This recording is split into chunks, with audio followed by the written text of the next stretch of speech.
The Galactic Classification Bureau's orbital station hung above Earth like a judgment waiting to be delivered.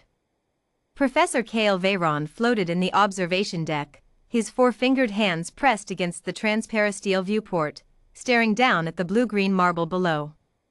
He had classified 2,847 worlds in his 200-year career. Volcanic hellscapes. Ammonia oceans. Radiation-soaked wastelands that peeled the electromagnetic spectrum apart like cheap fabric. He had seen it all. He had never once been afraid. Until now. Professor. The voice came from behind him. Calm. Unhurried. Almost bored. You wanted to see the updated classification data? Dr. Ethan Cross stepped into the observation deck carrying a battered thermal mug and a data slate that looked like it had been dropped from orbit at least twice. He was medium height, unremarkable, with the kind of quiet eyes that seemed to calculate distances without effort. He wore the standard bureau analyst uniform, but the sleeves were pushed up past the elbows in a way that no regulation permitted. Professor Veyron turned slowly. Dr. Cross, he said. I have reviewed your preliminary report. I have reviewed it 3 times. Good, Ethan said, pulling up a chair and sitting in it backwards. Saves me from explaining the basics. Your report suggests, Veyron began, his translator implant straining slightly on the words, that Earth should be downgraded from Deathworld Classification 7. Correct. Silence. Dr. Cross. Earth is a Deathworld 7. It has been a Deathworld 7 since first contact. The designation was unanimous across 14 independent review boards. Ethan took a sip from his mug. I know. The gravity alone is 9.8 meters per second squared. Your atmosphere burns. Your oceans cover 71% of the surface and reach depths of 11 kilometers. You have active tectonic plates. You have weather systems that generate electrical discharges capable of frying unshielded electronics. You have 17,000 species of venomous organism. Your largest predators are apex hunters that track prey across hundreds of kilometers. And your microbiome, Veyron paused, as if the memory physically pained him. Your microbiome once killed an entire Veth diplomatic delegation that forgot to seal their environmental suits. Ethan nodded. Yeah. That was a Tuesday. Veyron stared at him. I'm serious, Ethan said. I checked the records. It happened on a Tuesday. We barely reported it locally. There was a football match that evening and the Veth incident got bumped to page 7. The professor placed both hands flat on the table in the deliberate way his species used to signal deep emotional regulation. Dr. Cross. My concern is not bureaucratic. I am trying to understand how you, a product of that world, are sitting in front of me, relaxed, arguing that we have been overclassifying your home planet.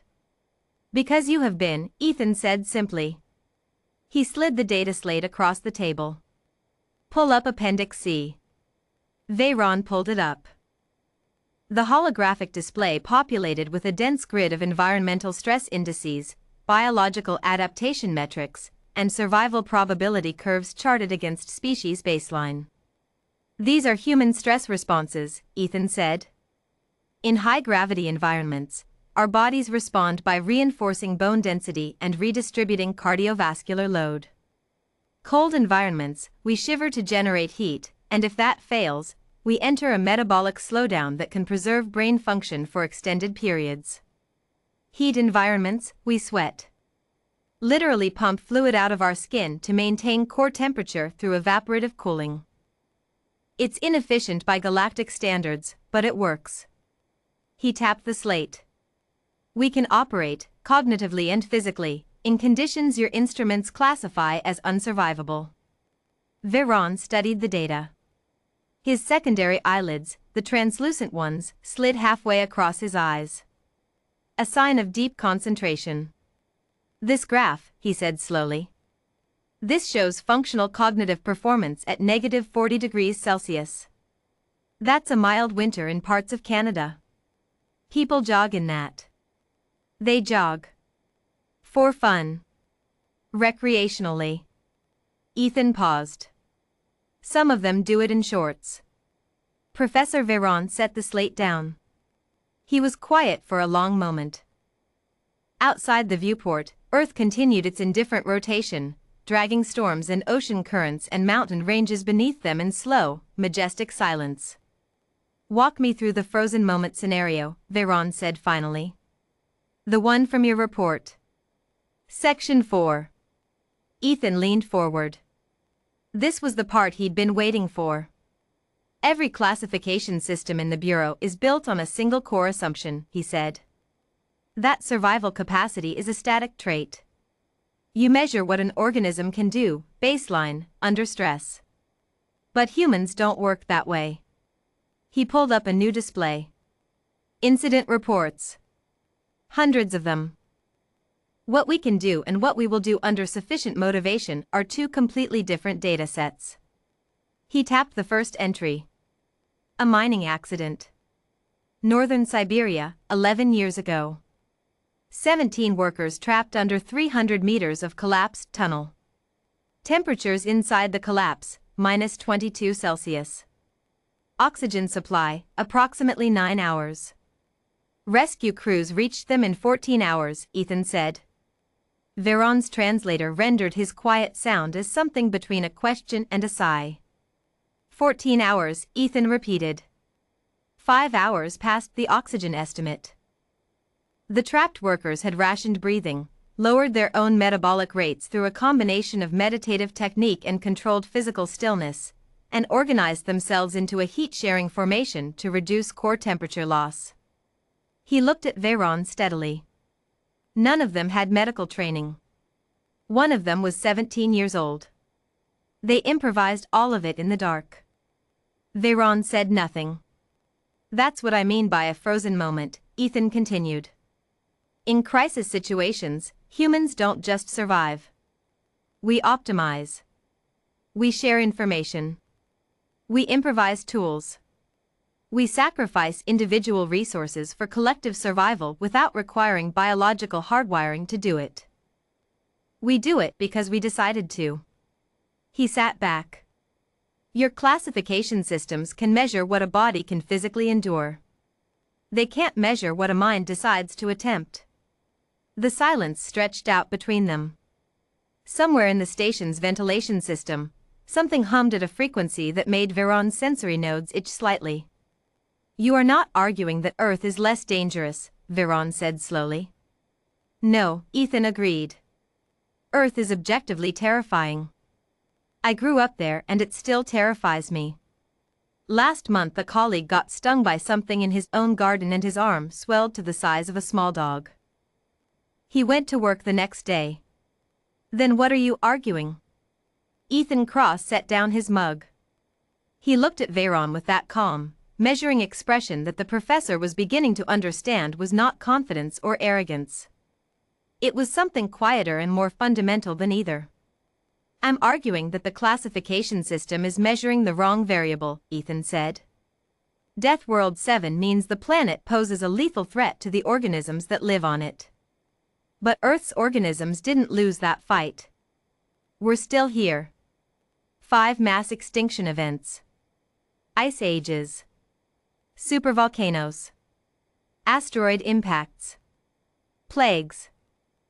And right now, today, 8 billion of us are alive on that planet, actively cataloging its dangers and doing adventure tourism to visit the worst ones for fun. He pulled up one last image on the data slate. A photograph. Blue water. White ice. A small human figure in bright orange gear, standing on a glacier, arms spread wide, face tilted toward a pale Arctic sun. That was taken 3 weeks ago, Ethan said. Annual recreational expedition. There's a waiting list.